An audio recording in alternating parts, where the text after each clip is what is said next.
Hi, everybody. Nice to see you. Thanks for joining us. Behind me, you can see the Port of Vancouver.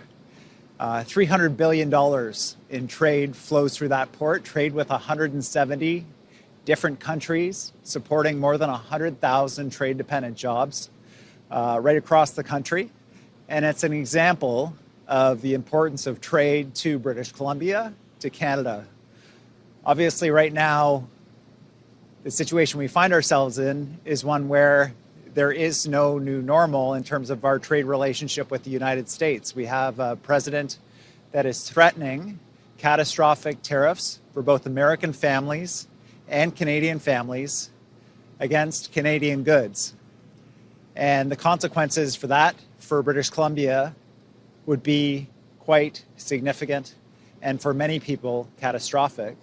For many American families as well, they'll see higher prices for goods, things like housing, electricity, and gas at the pump. For our province, the tariffs mean potentially the loss of tens of billions of dollars, more than 100,000 jobs. It is a big deal for British Columbia. And despite it being a big deal for our province is one of the less affected provinces across the country. We're putting on our Team Canada jerseys right now to stand with Canadians right across this country from coast to coast to coast to stand up to these tariff threats. It's moments like these where you have a choice. You can surrender and give up, or you can stand up. And for British Columbia, we're going to stand up. We're going to respond to tariffs. And keep in mind, this is not a fight that we wanted. It's not a fight that we picked. And in fact, we think this is going to hurt Americans as badly as it does Canadians. But we're going to stand up.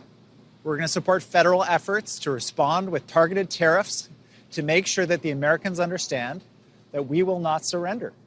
We will stand up for jobs. We will stand up for families. We will stand up for people in British Columbia, but right across Canada, to make sure the Americans are very clear that Canada is not for sale, that we will respond in kind, and they will feel it.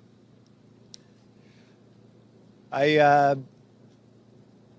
think it's important to underline for British Columbians who are feeling anxious right now, particularly those that are in trade-exposed industries, to know that your government is working hard for you. We have a three-part plan to respond to this tariff threat. First of all, just that, respond. We're supporting the federal government in direct responses, targeted tariffs at Republican districts to make sure that the party that is bringing these tariffs to us understands why trade increases prosperity in both of our countries, to make sure that we're standing strong with Canadians right across the country.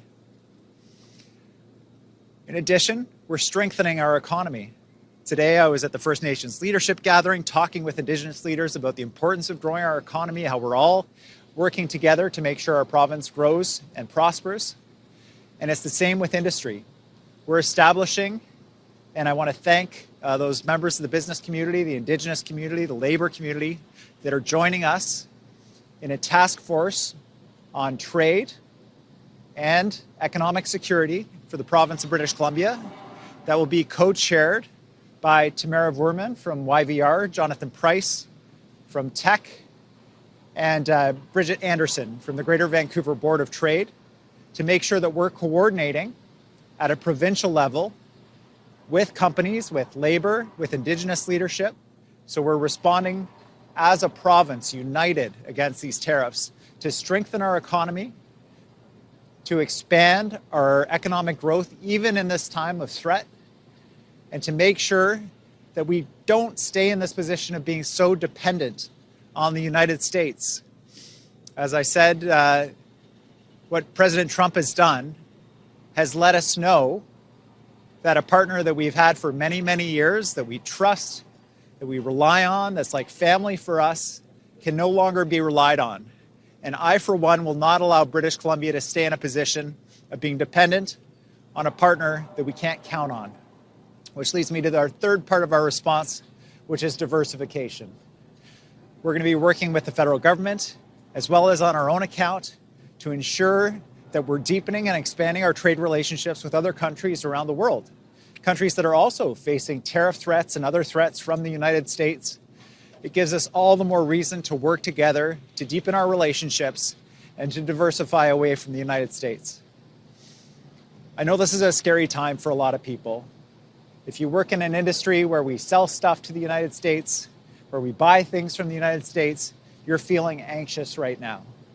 But I can tell you that everybody in this province, that Canadians from coast to coast to coast are standing with you, and we're all going to work together to protect you and your families and your jobs, to ensure that there is growth and prosperity, and that we don't allow these tariffs to threaten what's precious to you. And with that, I'd like to turn it over to the media for questions. Thanks, Premier. We have media here in person and on the phone lines. All reporters will have one question and one follow-up. We're going to start on the phone lines with Richard Zussman from Global News. My favorite moderator. Question for the Premier. In terms of retaliation, do you have any certainty from the U.S. administration about when these tariffs may be coming, considering President Trump seems to be making things up on the fly? And when we talk about retaliation of liquor, would it be targeted potentially just on certain states? Could we see California wines come, but Kentucky bourbons? And do you have the same type of power that Ontario has, where their Premier Ford is saying, we will stop buying American products? Could BC do the same when it comes to alcohol? Thanks, Richard. For retaliatory measures, for the government of British Columbia, everything is on the table. And I hope for British Columbians at home, when you're at the grocery store and you have a chance to buy a product right now, you're looking carefully at the labels to support Canadian jobs and to support Canada at this critical time. You know, one of the items that we've put forward that at a provincial level we could respond to tariffs with is the government of British Columbia liquor stores are one of the biggest purchasers of American alcohol products. I think the government of Ontario's liquor stores are maybe the biggest purchasers. And as a result, our decision not to purchase American alcohol would definitely send a message. It is one of the things that could be on the table to respond to these tariffs. They are completely unjustified. They will hurt families here and in the United States. And using targeted tariffs, using non-tariff responses like refusing to buy American alcohol products are absolutely on the table for British Columbia, and they are tools that we could use. In ordinary times, we can't use them. We have trade agreements with the Americans that we have to treat their products like our own. But if they're not going to abide by our trade agreements, then neither are we. Follow-up, Richard?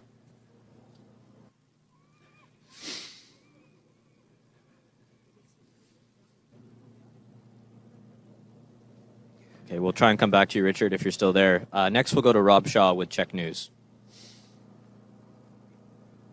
Hi, Premier. Just to follow up on that, you had also mentioned the possibility of restricting American companies from bidding on government contracts and maybe even taxing or charging American trucks traveling through our province to supply Alaska. Are those still on the table?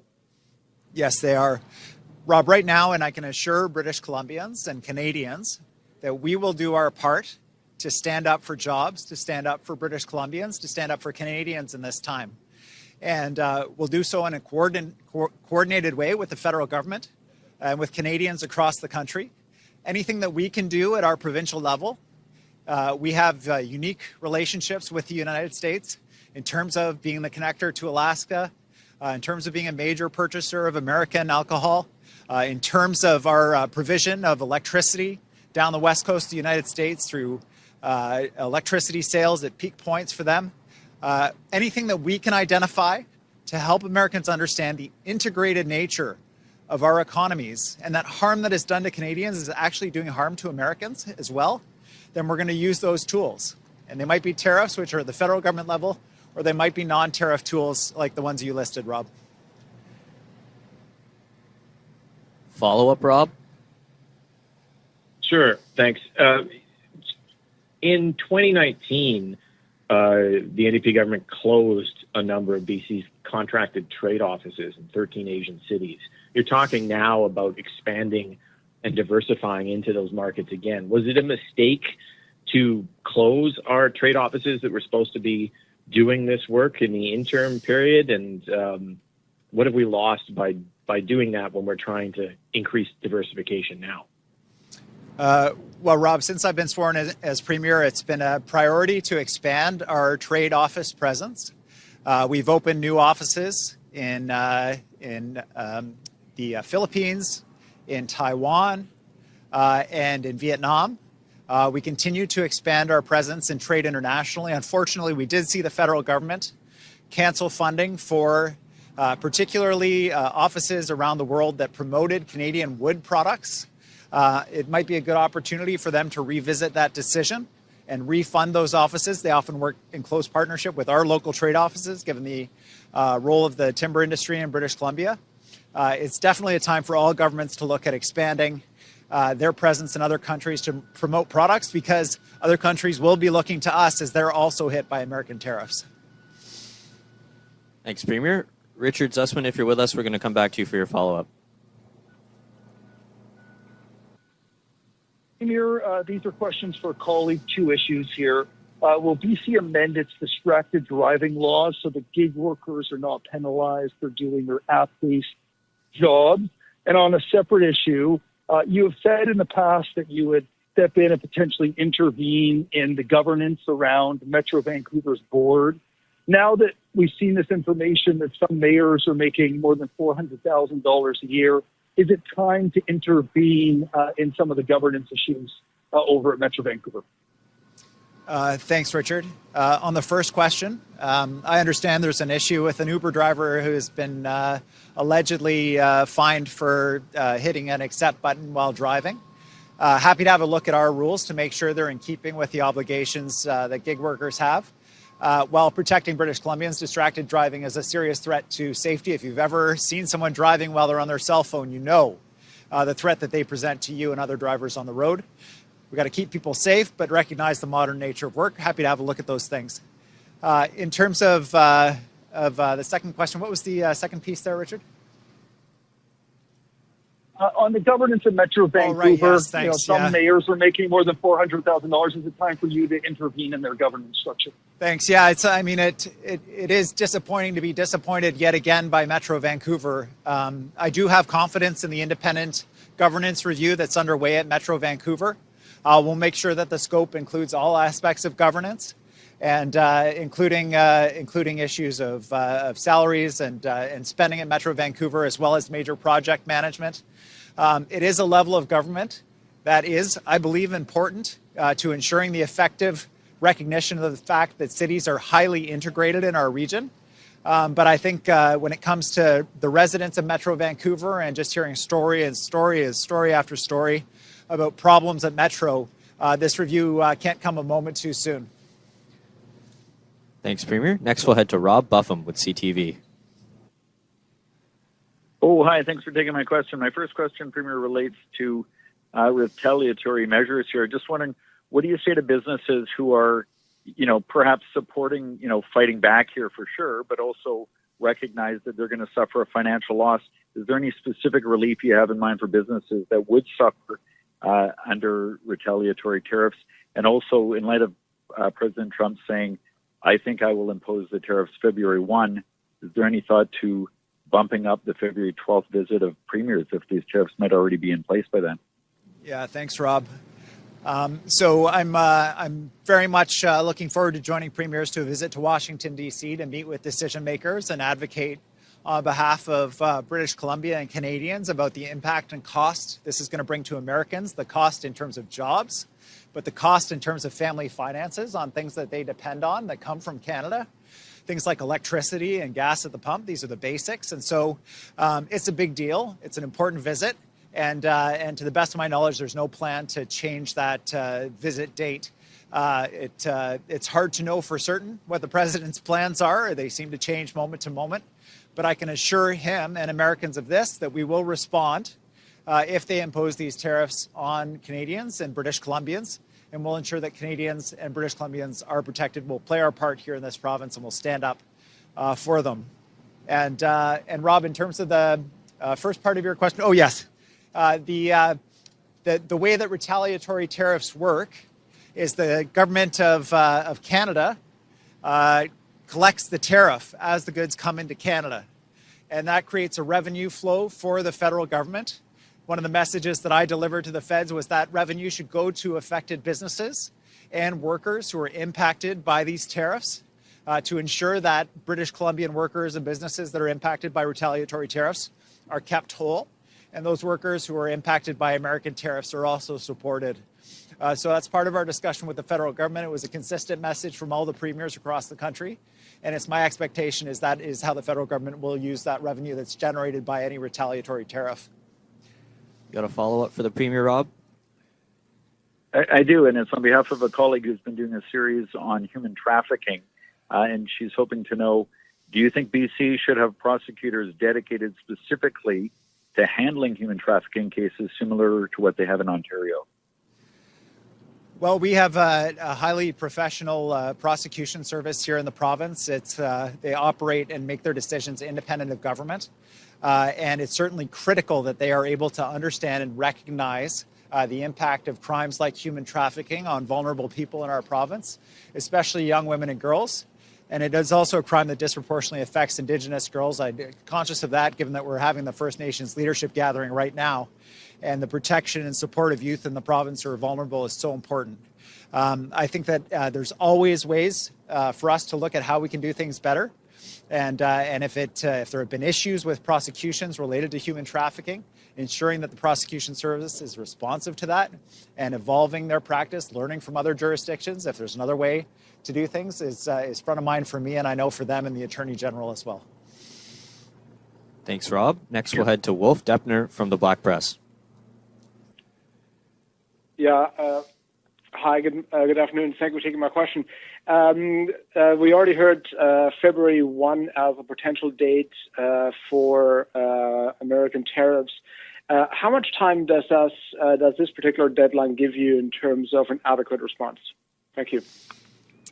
Well, Wolf, there's really no way to prepare for the devastation that these tariffs will cause here in British Columbia, as well as in the United States, other than to respond in kind, to ensure that the Americans understand, to redouble our efforts to diversify our trading partners away from the United States, something we've been successful in doing, but we need to keep doing more of.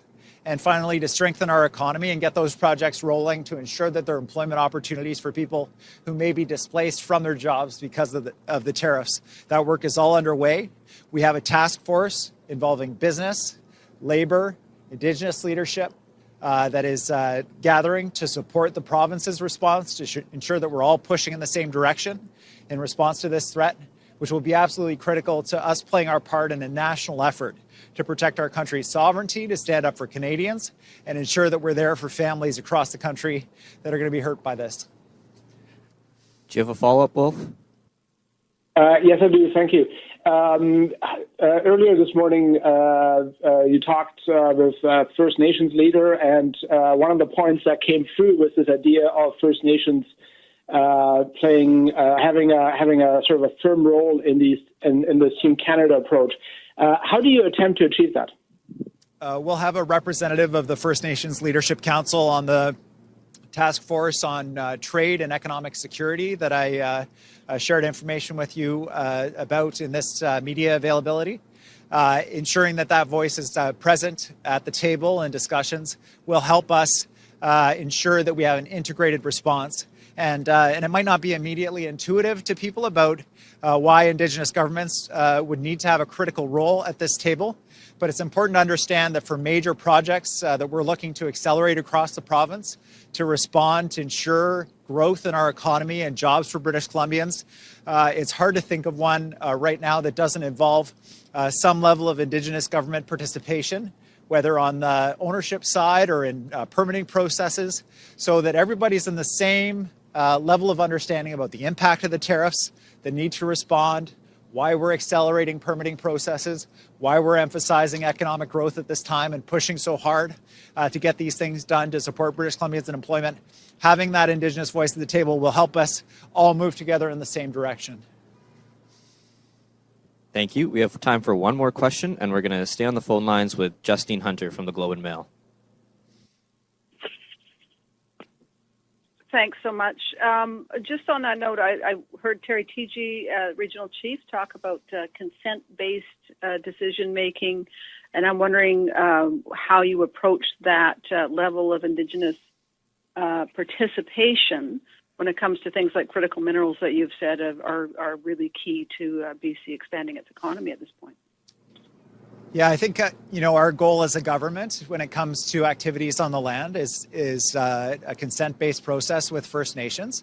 That means that we've been working with those nations and with the company and with the local community on land use planning, that there's been a lot of time and effort that's gone into, that everybody knows where the development areas are, where the areas are that are particularly sensitive ecosystems, where the areas are that are archaeological sites of importance for nations or sacred sites for them.